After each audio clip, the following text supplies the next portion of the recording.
What's up, Sneaky Nation? Sneaky P here, back with all the news after week 4 of our Columbus Aviators franchise, where the Aviators picked up their 3rd division win of the season to move to a 3-1 record. Things are definitely looking good within our division. Now, we did get a loss earlier on a road game against the Dolphins. However, we've recovered pretty nicely. Now, we do have to adjust some things today. This team has been scoring way too many points. Like, I definitely feel like we have a lot of weapons, and I keep trying to make the sliders a little bit more difficult, but we need to make some kind of adjustment this week and try to get some realism back involved, both on offense and defense. You know, we've scored the most points in the league, and by the same token, we've given up the most points in the league. I want to bring that down. I don't know what changed. I mean, we used these same sliders last year. They definitely seemed to be a lot better than this year. I don't know if our team has gotten better offensively. I don't know what the whole story is. Either way, something needs to give, so we'll work on that today. Let's go ahead and get going with scouting here. See what we got. Again, we're probably just going to start scouting the first attribute of every player until we get a better idea of which players are worthy of putting more scouting points into. This strategy has actually worked out very well for me. I tend to find quite a lot of steals doing this, and you know, it prevents us from scouting players that we don't need. Or like, you know, we learn right off the bat what they are looking at. See, like, you know, C+ man coverage, I'll probably skip on that if that's his best trait. Whereas, you know, down here, let's see if we see somebody else that stands out. B zone coverage for the 4th round, that's something I'd like to scout more, you know. So, the strategy's worked out pretty well for us. B+ hit power right there, nice. Definitely, well, it looked like it was a pretty deep draft up through the first 3 rounds. It seems to be weakening out a little bit now. I haven't really seen too many steals for sure. Block shedding at B+ 6-7, that could definitely be good. A juke move, B+ trucking. Alright, so there's some more B+ skill traits down here that we could potentially find a good player with. Who knows, only time will tell. We'll just have to kind of wait and see how it all unfolds. And again, B+ block shedding, 6-6 right in right there. He looked like he had a cool name, but I didn't actually read it. I did say we'd look over some stats today, so we can look on the stats. Let's go ahead and try to adjust some sliders first. Again, just, I don't know. Like, you know, the reason I was kind of hesitant on changing it before was that we're getting realistic stats outside of a few huge plays, which would just blow it up. And I don't know. So we'll try adjusting it some more. Move this down to 40 and 75 on the other end. We'll go 35 and 80. Let's see if that works there. We'll increase their run blocking a little bit. We'll increase their pass blocking a little bit.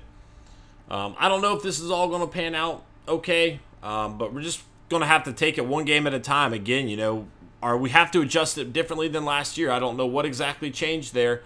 But something happened to where we're going to have to try to make some changes and hopefully get a more realistic result from it. That's ultimately what we're trying to do here. So let's go ahead and just look at our division here and see what we got. Obviously, Mariota's leading the way in touchdowns. That's to be assumed. I mean, he's just crushing it right now. He really is. Kellen Moore actually second on this list with 5 touchdowns. Andrew Luck still kind of struggling. 5 touchdowns, only 4 interceptions here. Yeah, just not doing all that great. And nobody in the division, you know, I think with Andrew Luck struggling, I mean, Mariota's become the best quarterback in this division at this point. Bishop Sankey, 6.1 yards a carry. I'll go decrease the run block a little bit too, actually, after seeing that. Going down the list, though, you know, players have been doing pretty well throughout the rushing attack here.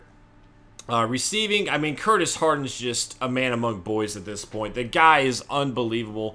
I mean, 6 touchdowns. He's a playmaker. And, you know, I don't want to adjust the sliders that prevent him from making plays. I don't want to get to that point. This guy is a playmaker. He's 6'4". He has good jumping skills. And he's got, like, incredible speed. I mean, this is a guy that should be making a lot of plays. And I do want the stats to reflect that. So I don't want to make it to where I'm just never going to get a big play again. That's not the goal. But we do need to find a better balance of the way things are going to be. Clowney, Merciless, and Arakpo each with 4 sacks there. No J.J. Watt that I saw there. 2 interceptions, Briggs and Raheem Moore. Not a whole lot of interceptions. Our defense, again, we're not really making plays in that regard. So let's go ahead and adjust the running sliders again.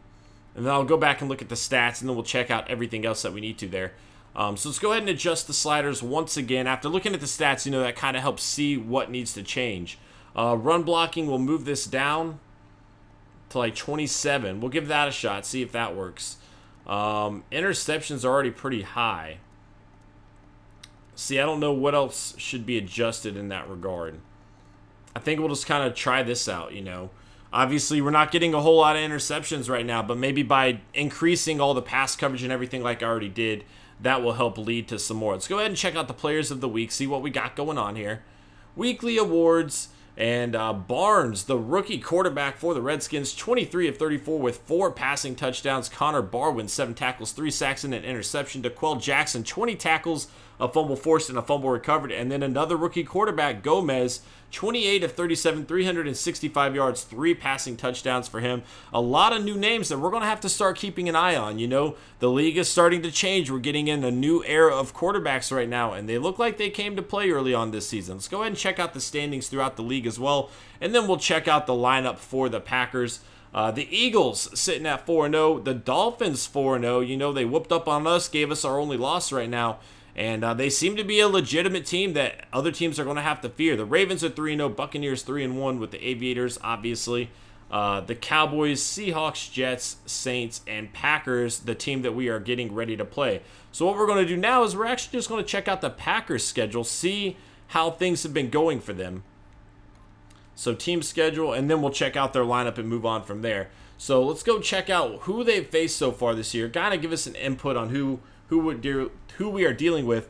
And look at this. They started off with 4 road games, and they still managed to come out 3-1. They lost to the Seahawks. You know, that's not an easy stadium to win in by any means. And they didn't even really lose by all that much. They crushed the Vikings, doubling up their score. They just destroyed the Jaguars 35-7. And this is a Jaguars team that put up a lot closer of a fight against us than they did the Packers. And then they beat the Colts as well. So, you know, they're getting through our division with these games right here. But being 3-1 on the road to start the season is definitely good. This game is going to be Monday Night Football, so it's going to be a big stage for them. It's their home opener in Week 5. That's a little bit ridiculous. But that's the way it is. You know, our one chance is maybe they're a little bit tired from being out on the road. That's what we're going to have to hope is the case, because otherwise we could be in trouble. You know, they definitely want to put on a good show for their home fans. Let's go ahead and check out their lineup here, see what they're working with. Packers, and obviously Aaron Rodgers leading the way, 97 overall quarterback here. Chisholm is going to be his backup, a rookie from Florida State. Hugh Stone, a rookie from Richmond, the Richmond Spiders here, as Hundley is actually down with an injury, so that's a pretty big loss for them. Obviously, only if Rodgers goes down, they're going to have to go with somebody inexperienced, but I think they'll be all right. Eddie Lacy is out, and that is a huge loss for them. Chris Ivory has the task of taking over that starting running back spot. Trey Falk, a rookie from Penn State, backing him up. John Kuhn, a veteran fullback here. At wide receiver, Jordy Nelson and Randall Cobb, 2 great players. Devontae Parker as well. And then Jeff Janis and Ty Montgomery. Very good receiving core there. E.J. Lucas, a rookie tight end from Alabama. Another weapon for Aaron Rodgers to use, and that is definitely going to pose a threat to us. Richard Rodgers backing him up. Offensive line-wise, let's see how they're doing. Sitting a great left guard there at center. Lindsley, a great player. So they got a great offensive line to work with here. You know, a lot of guys that are going to make some good plays for him. Josh Boyd at left end. Right end, Mike Daniels. And, you know, that offensive line, they don't have as good of a running back to block for, but having an offensive line that good is definitely still going to open up a lot of holes for them. Left outside linebacker, another rookie from UCLA here. So this is Harden's old college teammate, Eric Sullivan, 80 overall. And another playmaker. Looks like they really did well in the draft here. Clay Matthews at middle linebacker. Barrington, his backup. Right outside linebacker, they got Nick Perry. At cornerback, Casey Hayward and Sam Shields. Demarius Randall, Dimitri Goodson, and Quentin Rollins. At free safety, they have Clinton Dix still. At strong safety, Tyvon Branch. Nice little pickup there.